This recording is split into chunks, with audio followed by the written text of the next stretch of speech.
What if I told you that John Lennon, the world-famous Beatle, claimed to have had multiple encounters with UFOs and one face-to-face encounter with terrifying creatures that left him with a strange, possibly sinister gift?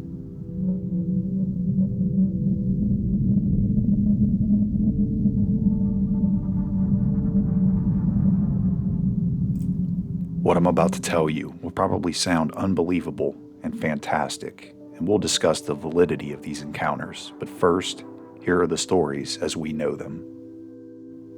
It was August 23rd, 1974, and he claims he was lying awake in his bed when he got an urge, a feeling that he needed to go out onto his balcony, but he would not believe what he saw next.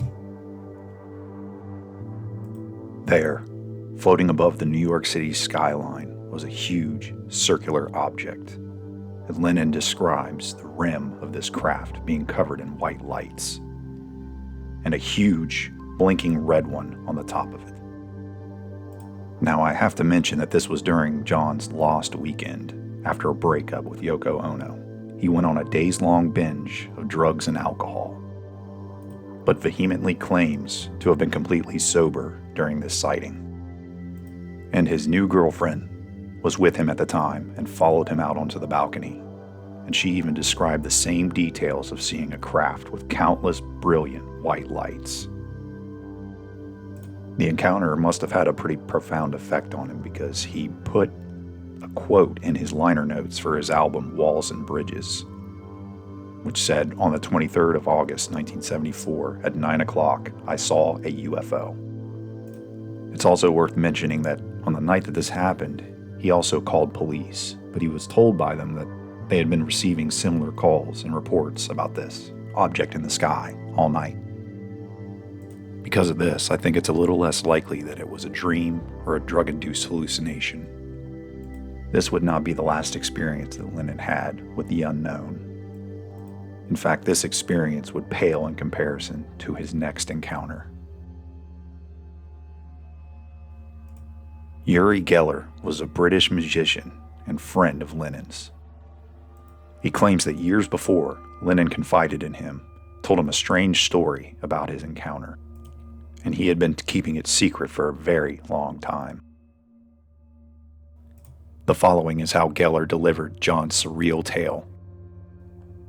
Quote, "One night he was lying in his bed in the Dakota building where he lived in New York, and suddenly noticed an extremely bright light pouring in from around the edges of the bedroom door. It was so powerful, he thought it was someone aiming a searchlight through his apartment. He got up, crossed to the door, and flung it open. The next thing he could remember were 4 thin-looking figures. He said that the figures came over to him as he just stood there." Unquote. Now, Geller said that Lennon described them as insect-like, and that they were like people, but not like people. They had very large bug eyes and small mouths, and said they scuttled at him like roaches.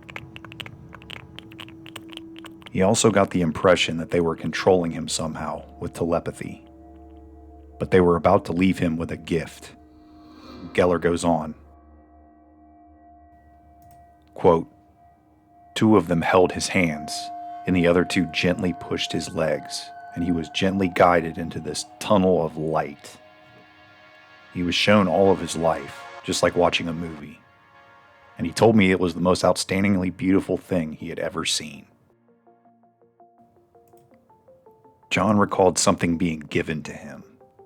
That was all he remembered, but when he opened his hand, there was this odd-looking, not quite egg-shaped ball of metal, very smooth and very heavy, about an inch or so wide. Then he put his hand in his pocket and pulled out this object the aliens had given him and gave it to me. Unquote. I think it's important to state that, whether true or not, Geller says that Lennon insists that he was not under the influence of anything and was completely sober during this entire thing. But if true, what was this golden egg-shaped object that was imparted to him by extraterrestrials? An object that Lennon apparently carried around with him everywhere ever since it happened. only to give it to his friend, his magician friend, because he said he never understood what the purpose of the thing was, or what to do with it, or who he could even tell about it. By most people who knew him, he had a very strange and eccentric sense of humor. So could this have all been just an elaborate joke? A prank he was pulling on a friend, just to get a reaction out of him? Is Yuri actually being less than genuine in his story about his friend? Perhaps someday the object itself will yield some type of answers, or even hatch something. Until then, the egg is being safely kept at the Uri Geller Art Museum in Tel Aviv, Israel. But tell me what you think. Do you believe both men are telling the truth? Or was it a dream? A hallucination? Drug-induced vision? I'll see you guys in the next one.